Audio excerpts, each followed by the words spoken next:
My name's Justin Weatherby. I'm part of our implementation team over here at BuildOps. I'm joined by Woody Woodall. He's a expert in the mechanical industry. I'll let him introduce himself in just a second. He'll be leading the presentation for the most part today. A couple housekeeping notes before we get started. Number one, if you hadn't heard me before, we're going to be recording this webinar, so that we'll send that out once that process is after. Number two, down at the bottom of your Zoom controls, there's a spot for chat and Q&A. Feel free to use that Q&A section if you guys have any questions as we go through this. Now, we'll do our best to answer those. No guarantee we'll be able to get to all of them, but we'll be sure to follow up with you after the webinar to get those questions answered. So at this point, let's go ahead and kick off the R-22 Phaseout webinar, having a proactive focus on your clients. And I'll kick it over to Woody to give us a quick introduction. Woody, the floor is yours. Thanks. Thanks, Justin. Welcome, everyone. Thanks a lot for joining us today. My name is Woody Woodall. I'm with Customer Focused Solutions. I've been in the mechanical industry for a long, long time, 47 years to be exact. So that qualifies me to be one of the oldest guys on earth in the mechanical industry that's still doing something. Anyway, I'm managing principal of Customer Focused Solutions. I've had the opportunity and the honor of working with some of the best and brightest in the industry, without a doubt. And what that has done for me is it's given me an opportunity to look at our industry and what's happening with our industry from all sorts of different views and angles. And it gives me an opportunity to share with you all of the great things that many of these, I call them geniuses because they're without a doubt the best in the industry, what all of these geniuses have done right and some of the things that maybe they haven't done so right. And today we're going to talk about phasing out R-22. It's a huge piece to our industry. It's been coming up for some time and everybody really kind of knows that. Everybody understands that this has been on the way.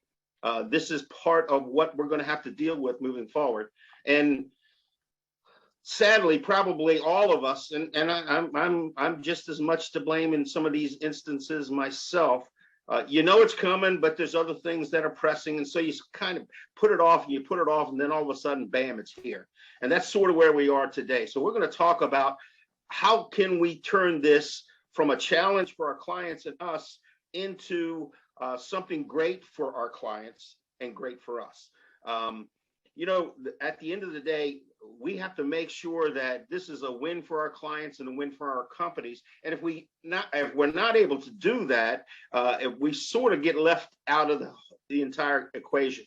The question is, have we educated our clients, and are they understanding of all? Do they understand all of the ramifications of this phase out and how it's going to affect not only their facilities now, but what's going to be happening forward?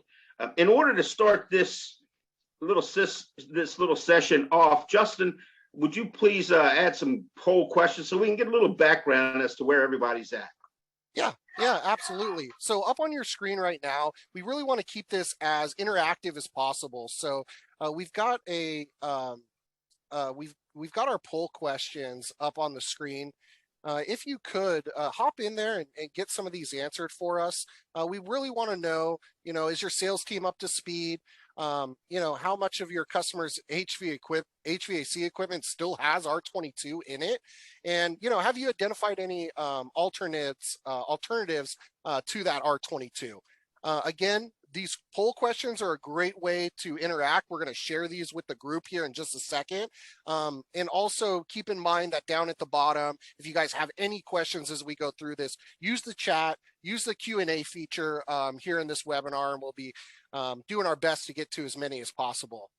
Now, it looks like these the answers to these poll questions are still coming in.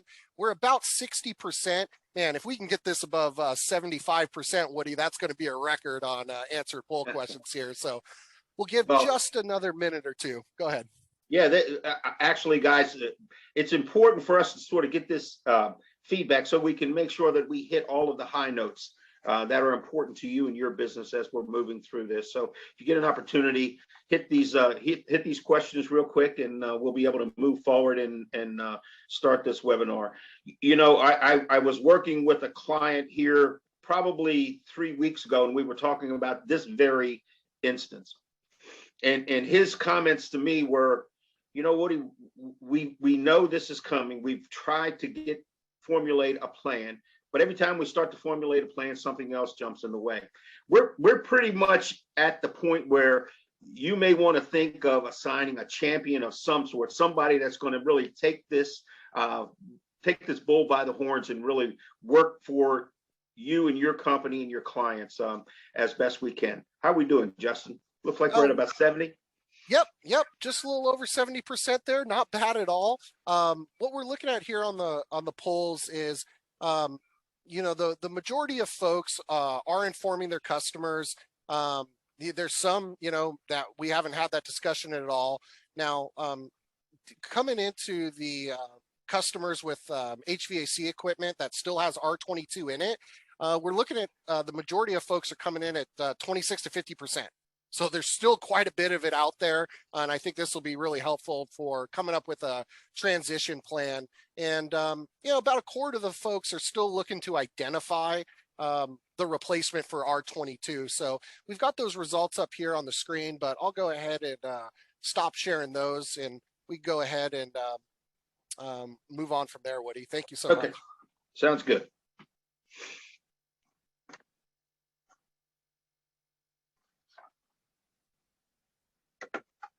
So as we're getting ready to formulate our plan, as you all know, a big part of our job as plan maintenance providers for all of our clients is keeping all of the information, all of the client's information about, what equipment is working properly, what kind of repairs have we made, a history of our planned maintenance, and what those pieces of equipment do and what they serve and the urgency of those pieces of equipment.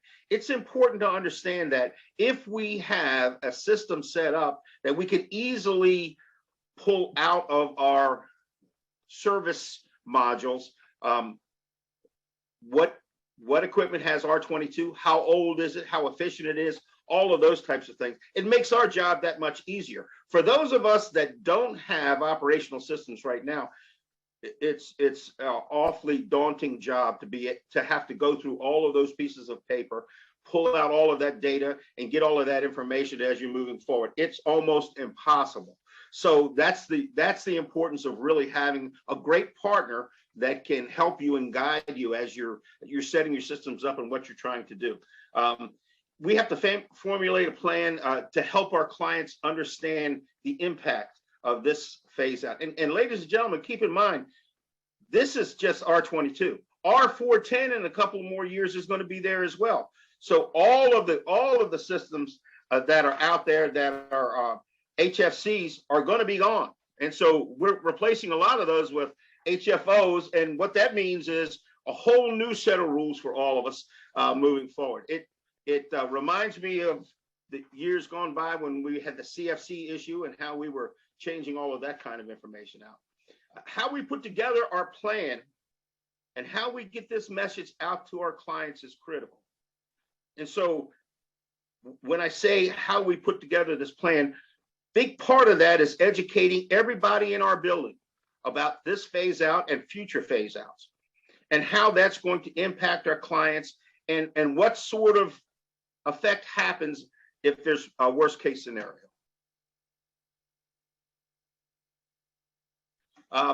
Some questions we have to ask ourselves.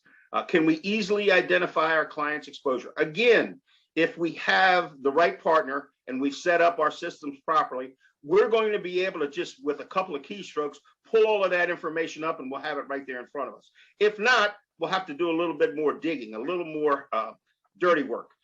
Can we easily identify the age, service history, and the service history of each of these pieces of equipment? And not only that, what do these pieces of equipment serve and how important or how critical is it that those systems stay up and running?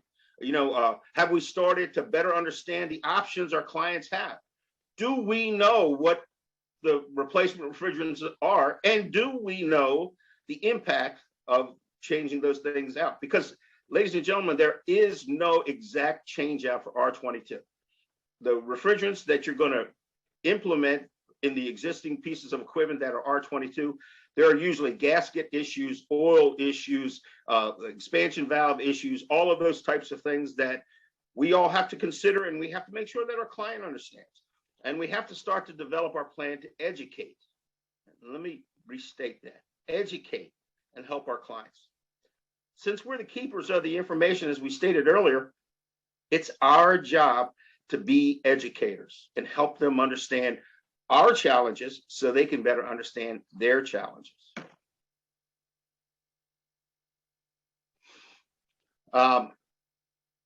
So we've got some options here.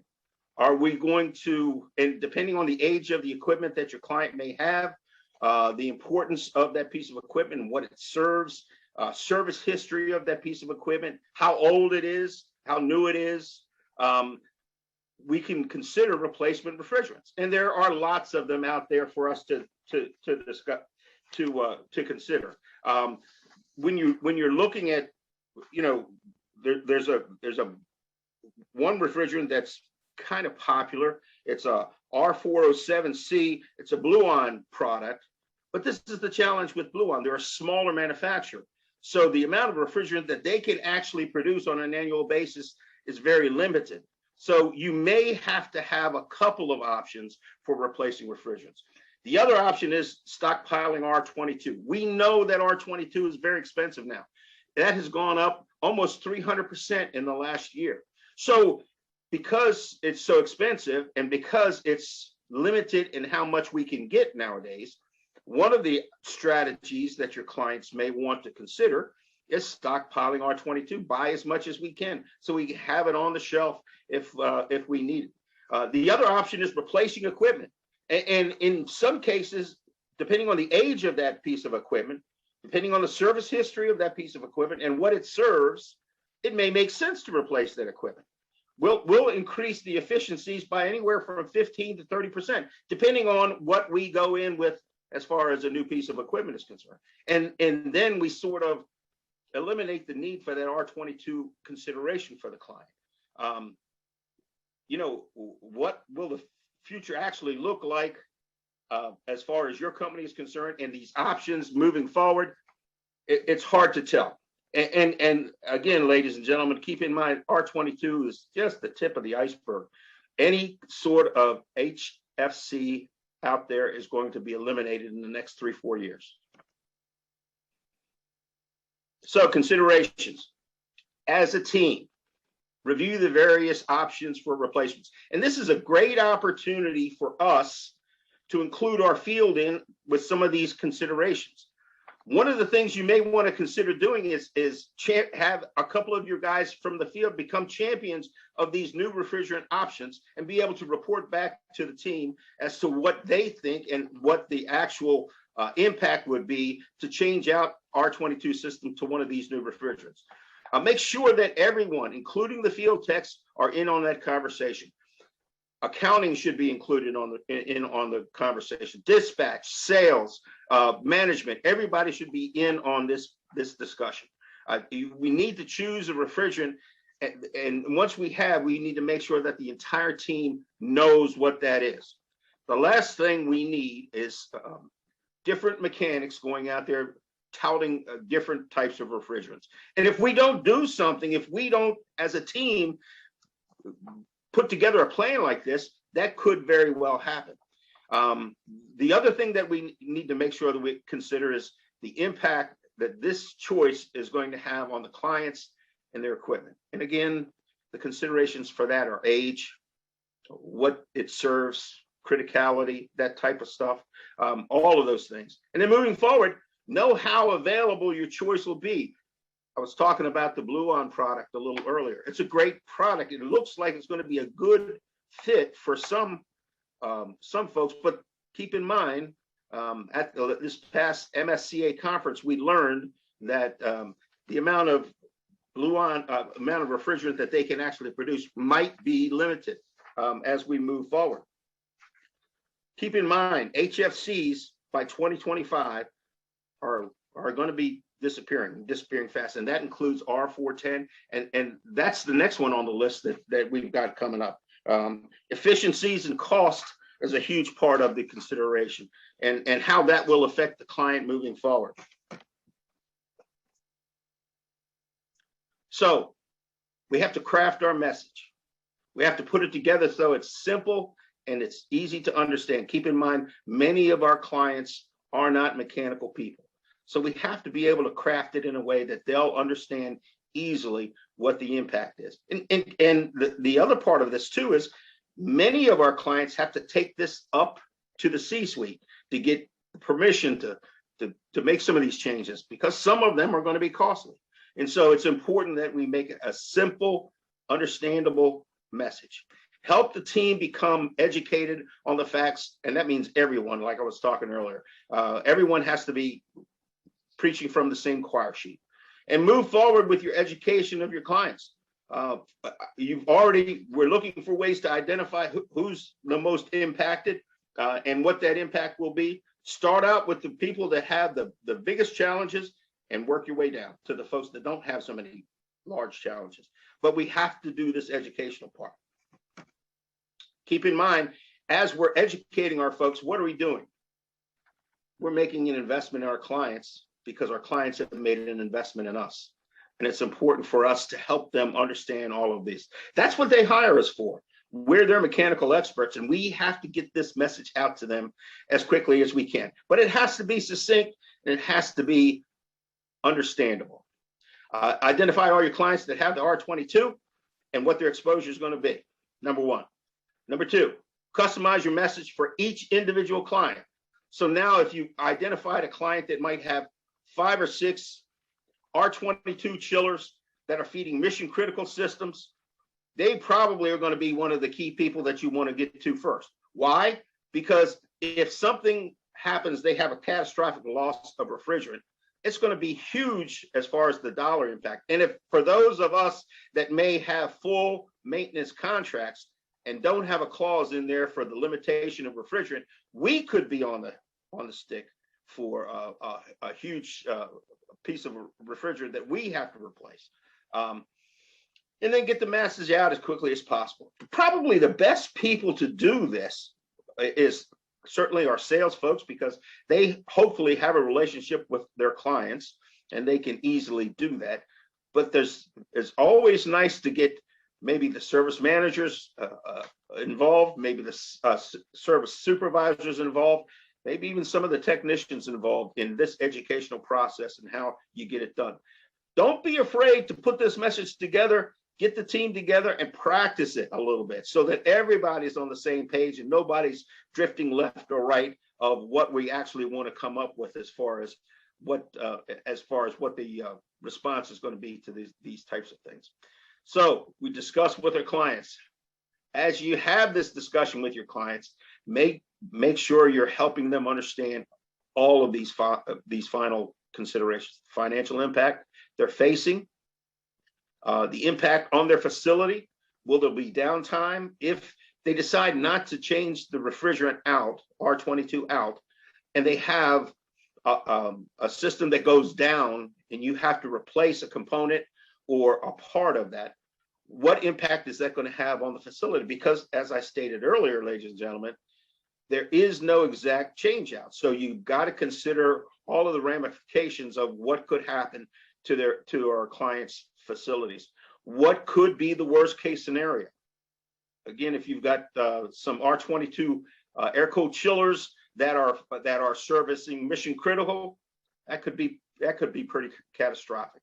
What's the impact of doing nothing right now? And I think that's needs to be part of that message for the clients, because if they don't focus in on what's happening now and they don't look down the road a little bit to see what could happen, we're not doing them the justice that we need to give them as far as this educational piece.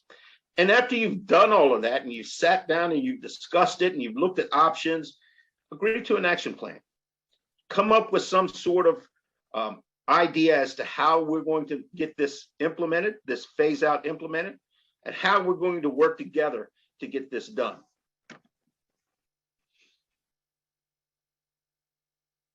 So, a few action items, ladies and gentlemen, for all of us moving forward. Number one, identify the clients that could be impacted by this phase out. How do you do that? You do that through your service operating system. Hopefully you've got a system that's robust enough, and we've had a partner that has helped us do the input of assets so that we can see that, hey, these are all my R-22 systems, these are all my R-410s, this is the tonnage of it, this is what they serve, this is the service history of this piece of equipment. That's what makes this such an important piece to do, and can make it such an easy piece to do. All right, if we focus in on, if we're able to work with a system that is robust enough to help us out. Identify the age and condition of all of your clients' R-22 systems and talk about that piece to the puzzle. As a team, develop a plan to choose which R-22 piece you're going to use, a replacement refrigerant you're going to use, and make sure that everyone is preaching from the same choir sheet. It's important that everyone has a unified, clear message. We as a company are using this as replacement for R-22. And we have to make sure that everyone understands the importance of that. Develop a plan to educate all who are impacted in any way. Work with our clients to set an action plan so both you and the client are on the same page moving forward, and work up budgets as needed and get started helping the client. So what happens, ladies and gentlemen, if we don't do this? What happens if we just say, oh, you know, as the R-22 gets phased out, we'll just cross that bridge as we come to it? Sadly, there's going to be other people, other contractors out there educating clients, and your clients are going to hear about it if you're not doing that. So it's important that we all educate our clients as best we can, because that's our job. We're the keepers of the information, and we need to make sure they understand all of the ramifications of this phase out. And keep in mind, ladies and gentlemen, R-22 is just the beginning. We've got other challenges coming forward, that's for sure.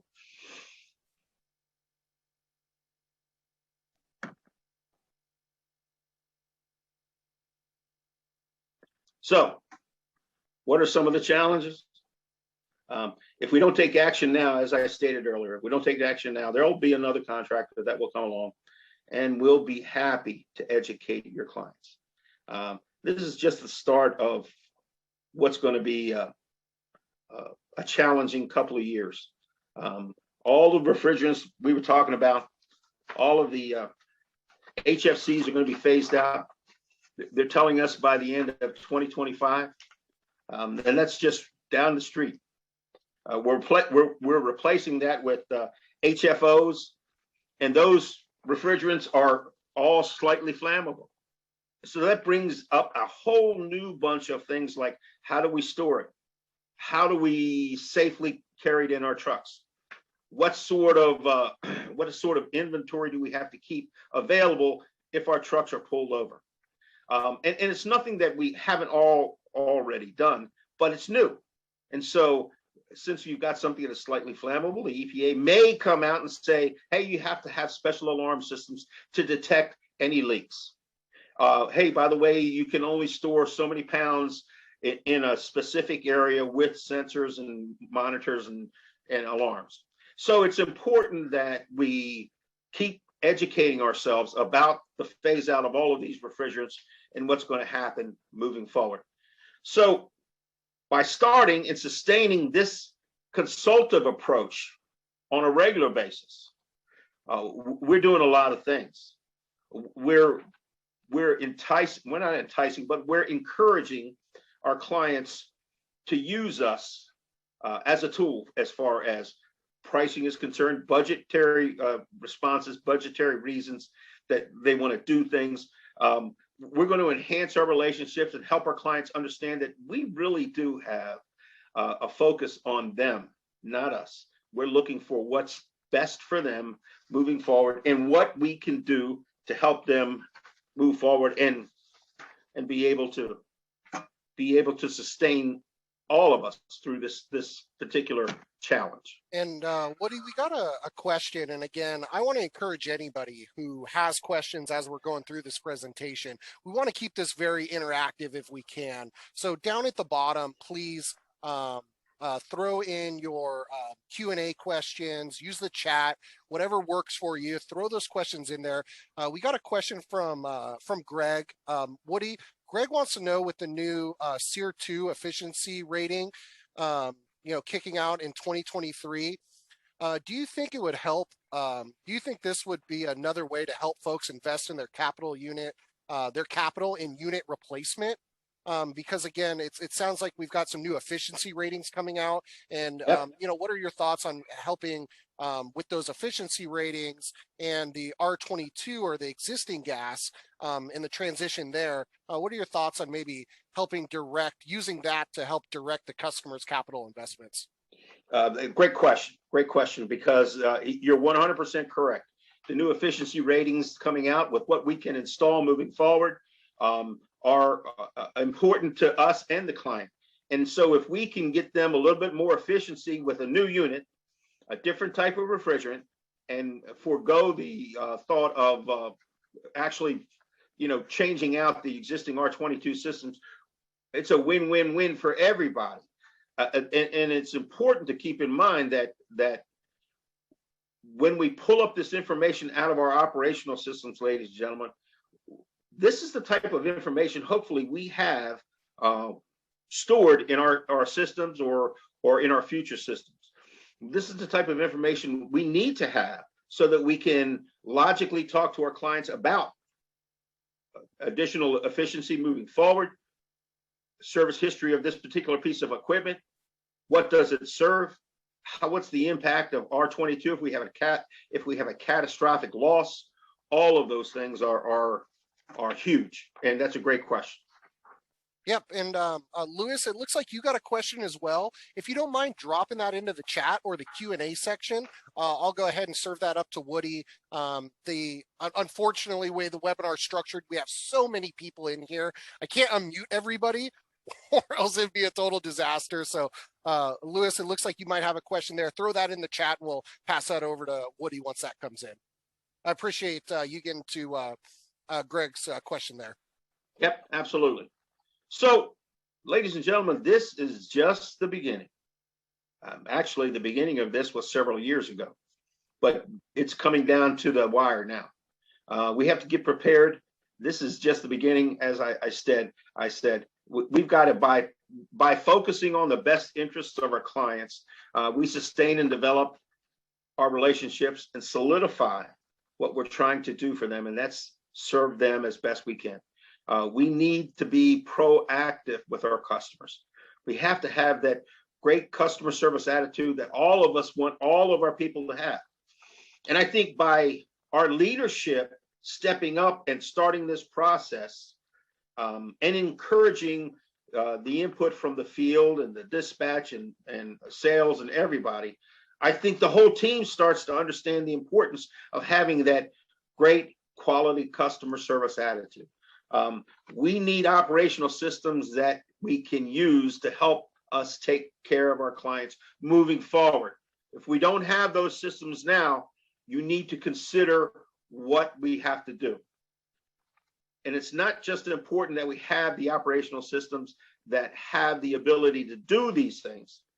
It's actually having a partner that's focused on our best interests as contractors, so that we can serve our clients moving forward and become the best we can possibly be. Justin, did we get that other question real quick? Yeah. Lewis had a couple questions for you. It says here, Lewis is a MEP consultant doing some design build. He wants to know, how do we get ahead of this? He said, agreeing with you, you're absolutely right, that these are big problems coming. Do you have any sort of words of wisdom as a for Lewis as an MEP consultant doing some design build work? Sure. Lewis, a couple of things that I would do. The EPA has a refrigerant hotline. I would get on and become I don't know if it's called a member or whatever, but make sure that you keep in touch and find out what the EPA regs are and what they're doing moving forward. The other thing to do is there are a few manufacturers, and I don't want to highlight any one manufacturer more than another, but there are some manufacturers that are a little more proactive about this as than others. And so if you could align yourself with some of those folks and see what their manufacturing focus is moving forward, that'll help you make your decisions and consult the way you want to with your clients. And last but not least, if you are able to, a lot of our refrigerant reclaimers that are out there that are doing this day in and day out, reclaiming refrigerant for us and doing those large scale things, those are great resources. Those folks are great resources as well. So if you can jump in there and partner with some of those refrigerant reclaimers, they keep their ear to the railroad track pretty good when it comes to anything about refrigerant and phase outs. Yeah, and you brought up a good point earlier, Woody, that if one contractor isn't educating their clients, another contractor might come in and try to educate them for you. It looks like Lewis is one of those contractors that's looking for your customers. He wants to know, is there any sort of tools or something available? I don't know if there is, to find what customers are still using R-22, because it sounds like Lewis is trying to come for everybody's customers. So you guys better get on top of it. Well, it sounds as though Lewis is just trying to do the best job he can do as an MEP consultant and help them moving forward. But you're right. There are lots of folks out there that aren't doing anything. And those are the folks that stand a chance of losing some of their clients. And I don't have to tell you guys how tough it is to get maintenance contracts and to sustain them and keep them happy. And this is one of the ways you do that, by constant and continuing forms of education, having these discussions with your clients to keep them aware of what's happening and what's going on. So Justin, why don't you take a couple of minutes and share with everybody some of the great things that BuildOps can do when it comes to R-22 phase outs? Yeah, absolutely. And before I make that transition, Lewis wants to be real clear. He's looking at this as a partnership, teamwork. Yeah. I was more just poking fun there. Yeah. One other question that came in, is there any sort of incentive credits? I'm not familiar with this, but I know that the government, for different programs offers incentive credits. Have you heard anything like that for this R-22 phase out? Not for the R-22 phase out, but I'm sure there's going to be something down the road for R-410. The best thing to do is, that's usually a local government, a local municipality that comes out with those incentives. Usually it's the power companies that are giving these incentives and helping contractors and customers change into new equipment. Back to the other question about efficiencies. Many of those incentives are driven by higher efficient equipment. So with the onslaught of the possible incentives from energy companies, power providers, and the phase out of R-22, it could be just enough to help a client make a decision one way or another. All right, well, let's talk a little bit about managing this phase out using, BuildOps as that tool. Now, within BuildOps, we're not going to go through a full presentation today, but we want to hit some of those key points relating to what Woody's been talking about. Number one, I think we got to kind of understand the hierarchy of the system. Now, BuildOps has a customer property hierarchy. And what we're looking at here is Scripps Medical Group is the customer. But underneath that customer, there could be multiple sites that we need to service. And each of these sites is going to have its own equipment list, its own asset list. So what I did here is I jumped into the surgery center property for Scripps Medical Group. And, we could, again, spend a couple hours going through the whole platform, but I want to keep it brief for you guys, specifically talking about those, the assets and the equipment. If I pop in the asset list for that property, we'll see them all listed down here. We're able to track the make, model, serial number, installation date. I think going into using the phase out to drive capital investment on new equipment, taking a look at the install date, understanding, how long has this piece of equipment been on site. And within the build ops system at the asset level, we can review the service history. We can also include attachments for things like maintenance manuals, any sort of documentation that the folks out in the field might need. And then also specific to our conversation today, we're able to identify what sort of parts, materials, refrigerant that is used in these machines. So, in this case, this one's using R-22. I've got an idea how many pounds it's going to need. Now, because we have this information, right? This is all housed within the database. And because it is, I'm able to do robust reporting on that equipment. And what we've got here is a dashboard that we've built out for folks who need to track, this phase out process. These types of dashboards are customizable so that we can provide you with different pieces of information as you guys see fit. On our implementation team, we'll gather the requirements that you need, and then we'll go ahead and produce this reporting for you. You can certainly do it within our software, but we don't expect you to be an expert. We want to sort of provide that to you. In the case of this reporting dashboard, what we're looking at is, how many pieces of equipment, still are running R-22. And then as we start scheduling out the replacement of that R-22, tracking which pieces of equipment are on the schedule and how many have we completed. Now, being able to visualize this data in a number of different ways helps drive actions from our team. So we can take a look at the progress of that phase out in a pie chart. Also, we can set goals internally, like how many units or how many dollars or et cetera do we want to hit sort of our monthly, in this instant, our phase out goal. So we can set sort of parameters to try to track and hit those metrics, whether that's monthly, quarterly, annually, totally up to you. Also, we want to be able to identify which customers have these pieces of equipment that need our attention. Again, if you're using BuildOps as your field service management platform, we've got this information already. And we'll be able to serve that up to your team so they know who to go in and sell. We might want to track revenue or billable hours on this, and then always could provide like a table of this information. Also, BuildOps offers a inventory management tool.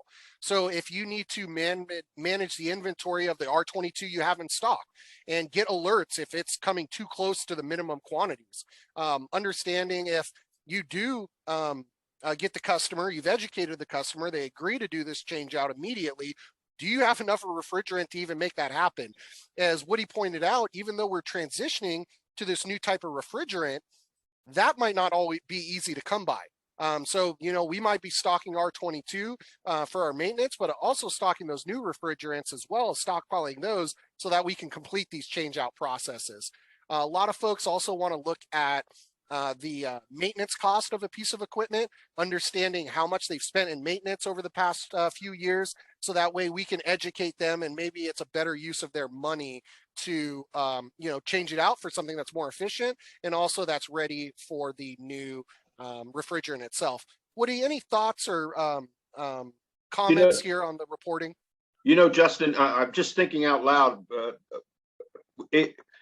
One of the things we all should be doing for our clients on a regular basis is having those yearly meetings with them, especially our maintenance contracts, so that we can share with them, hey, listen, we had 4 maintenance visits. We did all 4 of those. By the way, you had X amount of service calls and we did this, but we want to make you aware that, this one piece of equipment is probably, cost you X amount of dollars this year.